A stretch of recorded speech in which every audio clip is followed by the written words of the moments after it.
Welcome friends, आज हम practice set first लेकर रहे हैं जो इकोनॉमिक्स पे रहेगा GK SSC finance account assistant के सिलेबस के अकॉर्डिंगली हम लेकर चलेंगे इसको। तो आइए स्टार्ट करते हैं। यहाँ पे डिमांड पे हम लेकर रहे हैं तो एंड तक बने रहिए। आइए स्टार्ट करते हैं। सबसे पहला क्वेश्चन यहाँ पर है, अटेम्प्ट करें जल्दी से। In which year was RBI nationalised? कौन से साल आरबीआई नेशनलाइज्ड हुआ था? जल्दी से आंसर करें। ये है 1949 में। ओके, थोड़ी सी आपको इंट्रोडक्शन इसकी दे देता हूं। आंसर इसका 1949 है। आरबीआई नेशनलाइज्ड 1949 में हुआ। तो दो तीन पॉइंट आपको याद रखना है यहाँ पर। वो क्या है आपको यहाँ पर मैं बता रहा हूँ। आरबीआई जो है was set up on the basis of Hilton young commission recommendation जो 1935 में आई थी with enacted of RBI act. तो आरबीआई एक्ट 1934 का याद रखें, या फिर हिल्टन यंग कमीशन, दोनों चीजें याद रखें। ओके, तो आरबीआई एक्ट के बारे में। उसके बाद हम नेशनलाइज कब हुआ? ऑन द बेसिस ऑफ किस बेस पे नेशनलाइज हुआ था? Reserve bank of India act 1948 जो आया था, उसको transfer to public ownership act भी कहते हैं। तो ये आपको याद रखना, इस पे इस एक्ट के तहत ये इसके बेसिस पे ये नेशनलाइज हुआ था। और तीसरी बात यहाँ पर याद रखनी है कि सीडी देशमुख सबसे पहले गवर्नर बने थे आरबीआई के, और आरबीआई का हेडक्वार्टर जो है मुंबई में है। And then finally the current governor जो है आरबीआई का, मोस्ट इंपोर्टेंट क्वेश्चन वो है शक्तिकांत दास। ठीक है, करंट फेयर क्वेश्चन है Shaktikanta Das. Okay, question number 2 से पहले थोड़ी सी और बात कर लेते हैं। रोल ऑफ आरबीआई आपके सिलेबस मेंशन है। तो मैन फंक्शन आरबीआई याद रखना है। एक तो आरबीआई नोट इशूइंग ऑर्गेनाइजेशन है और डिटरमाइन करती है मॉनेटरी पॉलिसी को। ठीक है, नोट इशू करती है, मॉनेटरी पॉलिसी को कंट्रोल करती है। दूसरा आरबीआई कंट्रोल करती है credit operations of banks through the quantitative and qualitative tools के थ्रू क्रेडिट ऑपरेशंस को कंट्रोल करती है। उसके बाद hold the cash reserve of all the scheduled bank. जितने बैंक्स होते हैं उनकी जो रिजर्व कैश है उसको होल्ड करती है। बैंक जो है आरबीआई में ही अपने कैश को रिजर्व रखते हैं। कंट्रोल द बैंकिंग सिस्टम को कंट्रोल करती है लाइसेंसिंग सिस्टम को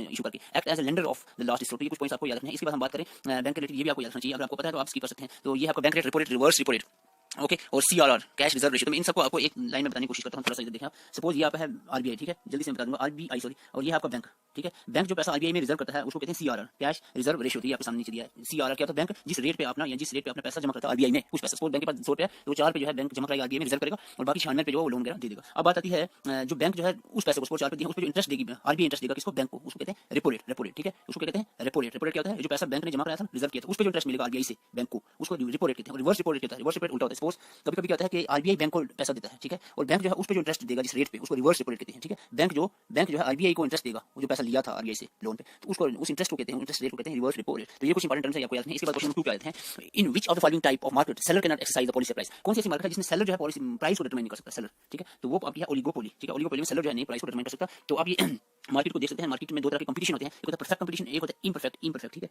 इम्परफेक्ट कंपटीशन। इम्परफेक्ट की तीन टाइप है, मोनोपोली, ओलिगोपोली, मोनोपोलिस्टिक कंपटीशन। तो एक बार इसको रीड कर सकते हैं। परफेक्ट कंपटीशन में क्या होता है थोड़ा सा बोलूंगा। इसमें फ्रीडम ऑफ एंट्री और रिस्क फ्रीडम होती है, यानी कोई भी फिल्म इस मार्केट में आ सकती है, उसमें कोई रोक नहीं है। होमोजेनियस गुड्स होंगे, यानी एक ही फिल्म है, एक ही फिल्म है, इसके गुड्स होंगे, सामान जिसका होगा और दूसरी फिल्म का होगा वो एक जैसा होगा। ठीक है, तो कंपटीशन है ये। इधर भी चावल मिल रहा है, उधर भी चावल मिल रहा है, बंदे को कंपटीशन भाई इधर जाएगा उधर जाएगा। अगर ये एक दुकान गोल्ड की है, ठीक है, एक ये आटा चावल बिक रहा है, तो इसमें कोई कंपटीशन आपस में नहीं रहेगा। समझ गए? होमोजेनियस गुड्स होते हैं, परफेक्ट कंपटीशन होता है। नॉर्मल प्रॉफिट इसमें नॉर्मल है क्योंकि कंपटीशन बहुत ज्यादा है। मोनोपोली की बात करें, इंफ्रा कंपटीशन, यहाँ कंपटीशन कम है। तो मोनोपोली में मोनो मींस मोनो एक, यहाँ पर single film, one film with least 25% market share, एक ही फिल्म होती है। ठीक है, वेरिएट टू एंट्री, कोई नई फिल्म इसमें एंट्री कर सकती है। High price then the competitive market, price ज्यादा होंगे डेफिनेटली, दूसरा बंदा को है नहीं, प्राइस तो ज्यादा ही होंगे। इकोनॉमी, अच्छा मैं इसको ज्यादा बोलूंगा नहीं क्योंकि हम क्वेश्चन को सॉल्व करेंगे, इसको एक बार स्क्रीनशॉट लेकर रीड कर सकते हैं। आई होप आपने पढ़ा होगा। क्वेश्चन नंबर 3 का आंसर जल्दी से। Indifference curve analysis is based on, indifference curve आपने पढ़ा होगा, जिसकी एनालिसिस किसके बेस पे है आपको याद आ रहा होगा कुछ, और यहाँ पे ऑप्शन में नजर नहीं आ रहा है, आपको बता दूं उसको हम ऑर्डिनल यूटिलिटी अप्रोच भी कहते हैं। ऑर्डिनल यूटिलिटी अप्रोच, ओके, तो ये आपने indifference curve analysis based on ordinal utility approach है। मार्जिनल आप ढूंढ रहे होंगे यहाँ पर, वो भी राइट आंसर है। Which of the following is exception of law of demand? तो लॉ ऑफ डिमांड की एक्सेप्शन क्या है? ये ऑप्शन गलत हो गया, जल्दी से बताएं। एक्सेप्शन इसकी है आपकी गिफन गुड, जो एक्सेप्शन है law of demand, Giffen good exception है। तो आपको थोड़ा समझा देता हूं गिफन गुड क्या होते हैं। Goods that are inferior in comparison to the luxury goods. एक तो लग्जरी गुड्स होते हैं, कार, गोल्ड वगैरह, एक होते हैं इंफीरियर गुड्स, सिंपल जैसे साल्ट वगैरह हो गया। तो ये डिमांड आपको फॉलो नहीं करते। एक्चुअली में डिमांड क्या कहता है कि भाई डिमांड बढ़ेगी, ठीक है, डिमांड बढ़ी तो प्राइस क्या हो जाएगा? प्राइस इन्वर्स करेगा। डिमांड बढ़ी तो प्राइस क्या होगा? प्राइस भी बढ़ेगा या कम होगा? जल्दी से बताएं। मैं सिंपली एक्शन में बता दूं, प्राइस और डिमांड का जो रिलेशन है वो इनवर्सली प्रोपोर्शनल होता है, यानी अगर प्राइस बढ़ेगा तो डिमांड कम हो जाएगी, डिमांड बढ़ेगी तो प्राइस कम हो जाएगा। ठीक है, तो ये आपने इनवर्सली रखना है। लेकिन इस केस में जो एक्सेप्शन है, इसमें 60 के कोई प्राइस बढ़े हैं तो उस पर डिमांड को कोई फर्क नहीं, कंपल्सरी चीजें होती हैं, ये खरीदनी होती है, वेबल्स जैसे हो गए, ये सब ये भी फॉलो नहीं करता। इसमें क्या भाई प्राइस बढ़ेगा तो डिमांड भी बढ़ेगी। ठीक है, यहाँ क्या कह रहा है लॉ, क्या कह रहा है प्राइस बढ़ेगा तो डिमांड कम होगी, लेकिन नॉर्मली। लेकिन वेबल्स के केस में क्या है, अगर प्राइस बढ़ता है तो डिमांड भी बढ़ेगी, दोनों बढ़ेंगे, प्राइस बढ़ता है डिमांड भी बढ़ेगी। जैसे कि गोल्ड हो गया, कोई इंपॉर्टेंट स्टोन जैसे गोल्ड, डायमंड, लग्जरी कार, इनका प्राइस बढ़ते हैं, इनकी वैल्यू बढ़ती है, डिमांड इनकी ज्यादा हो जाती है, तो इनको वेबल्स कहते हैं। ये डिमांड को फॉलो नहीं करते, गिवन गुड वेबल्स गुड। तो ये आपको एक्सेप्शन याद रखना डिमांड लॉ की। क्वेश्चन नंबर 5 पर जल्दी आंसर करें।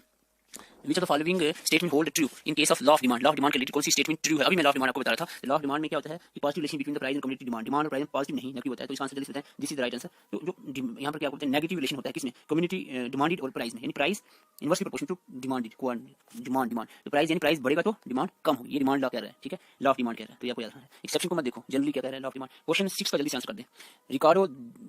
Ricardo theory of rent, जो Ricardo की theory of rent है आपने पढ़ी, is valid in which of the following market situation? तो ये आपके सिलेबस में भी है Ricardo theory of rent। तो ये आंसर इसका है परफेक्ट कंपटीशन के केस में ही ओनली ये वैलिड है Ricardo theory of rent। तो आपको याद रखना है। क्वेश्चन नंबर, तो यहाँ पर ऐसे गलत ऑप्शन दिया, दैट इज परफेक्ट कंपटीशन आपको याद रखना है। If indirect taxes are subtracted, बहुत सिंपल सा क्वेश्चन है, इसको कॉम्प्लिकेट नहीं लेना है। अगर इंडायरेक्ट टैक्सेस को हम निकाल दें और सब्सिडीज को प्लस कर दें, ठीक है, नेट डोमेस्टिक प्रोडक्ट में, यानी एनडीपी में, अगर हम, बहुत सिंपल क्वेश्चन है ये है, एनडीपी एट मार्केट प्राइस के अंदर अगर हम क्या करें, इसमें से माइनस कर दें इंडायरेक्ट टैक्सेस और इसमें प्लस कर दें सब्सिडी, तो हमारे पास क्या आ जाएगा? बहुत सिंपल सा है क्वेश्चन। तो हमारे पास आ जाएगा आपका नेट, क्या आ जाएगा? Net domestic product factor cost, ये आंसर आ जाएगा। इसका राइट आंसर इज फर्स्ट। ठीक है, आपको नहीं समझ आएगा, देखो फैक्टर कास्ट के फैक्ट्री पे कितनी कास्ट, जब चीज बनी तो कितनी कास्ट है देखना। ये आपकी net domestic product at market, sorry factor की अगर बात करें तो फैक्टर कास्ट कितनी होगी, फैक्टर कास्ट होगी हमारी net domestic product market price, market cost होती है मार्केट प्राइस। मार्केट प्राइस में से हम क्या निकालें, इनडायरेक्ट टैक्स जो उस पे लगा, ठीक है, और उसके प्लस प्लस सब्सिडी करें तो हमारे पास फैक्टर कास्ट आ जाएगी, ठीक है। सब्सिडी जो उस पे हमने देनी है और टैक्स जो उस पे उसमें से दिया है तो उसको माइनस करना है, तो ये आपका एनडीपी फैक्टर कास्ट बन जाएगा। क्वेश्चन नंबर 9 8 का answer, in marginal productivity theory it is assume that there is dash among the following dash among the different factor of productivity. तो मार्जिनल प्रोडक्टिविटी की जो थ्योरी है वो क्या अज्यूम करती है, that there is dash among the different factors of production, there is a substitutability in among the different factors of production। Okay, right answer is D. Question number 9 का बहुत simple है, answer करें जल्दी से। Question number 9 का answer क्या रहेगा, T and coffee जो है, टी और कॉफी क्या है, T and coffee dash goods, substitute good है, नॉर्मल कॉम्प्लीमेंट्री है, इनफीरियर है। टी और कॉफी सब्स्टिट्यूट गुड्स हैं, बहुत सिंपल क्वेश्चन है। सब्स्टिट्यूट जो एक की जगह दूसरे यूज हो, ठीक है। सब्स्टिट्यूट गुड्स क्या होते हैं, to goods that can be used in place of one another, example tea और कॉफी, यानी टी की जगह कॉफी यूज हो सकती है, उसको सब्स्टिट्यूट गुड कहते हैं। और कॉम्प्लीमेंट्री गुड्स होते हैं जो साथ में यूज होते हैं, यानी एक की वैल्यू दूसरे पे भी डिपेंड करता है, यानी इसकी डिमांड इस पे भी डिपेंड करती है। इसकी डिमांड राइज होगी तो जैसे पेट्रोल की डिमांड कार बढ़ी तो पेट्रोल भी बढ़ेगा, ठीक है, डिमांड इसकी। इस तरह से मोबाइल फोन बिके और सिम कार्ड भी बिकेंगे, तो दोनों भी साथ में है, टुगेदर यहाँ पर रहेगा, विद ईच अदर, डिमांड इनकी डिपेंड करेगी। तो कॉम्प्लीमेंट्री गुड्स साथ में और सब्स्टिट्यूट एक की जगह दूसरा, यार हम ठीक है, तो ये आपको substitute complementary goods. Question 10 last question है, इसका आंसर जल्दी से। Economic reform measures in India were formally introduced in, economic reform measures हैं वो इंडिया में कब इंट्रोड्यूस हुए फॉर्मली, तो ये इंट्रोड्यूस हुए हैं आपका राइट आंसर जुलाई 1991 में। ओके, तो कुछ इसके रिलेटेड पॉइंट्स याद रखना है आपको कि किस मिनिस्टर प्राइम मिनिस्टर कौन था, PV Narasimha Rao. Narasimha Rao prime minister थे जब